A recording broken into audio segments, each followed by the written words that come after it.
احنا اسفين، بولندا مش لكل الناس.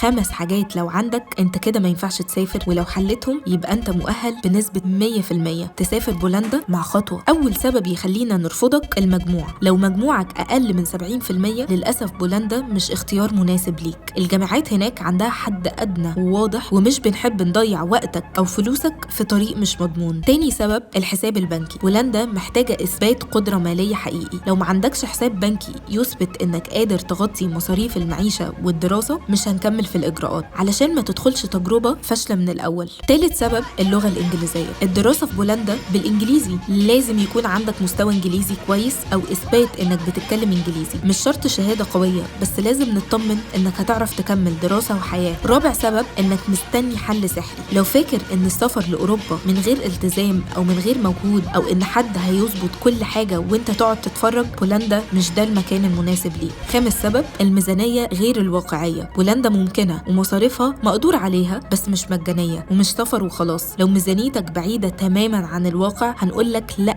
بمنتهى الصراحة. طيب امتى بقى ابقى مناسب لبولندا؟ لو مجموعك 70% او اعلى، معاك حساب بنكي واضح، مستواك متوسط في اللغة الانجليزية، فاهم ان السفر مسؤولية مش مغامرة عشوائية، وعايز تبدأ صح من غير لف ودوران، ساعتها بنقولك اهلا بيك، انت مؤهل وخطوة هتدعمك وتكون معاك. لو عايز تعرف انت مناسب لبولندا ولا لا، ابعت لنا دلوقتي واكتب بولندا واحنا هنقيم حالتك بصراحة. لو مش مؤهل دلوقتي هنقولك ازاي تبقى مؤهل. باي.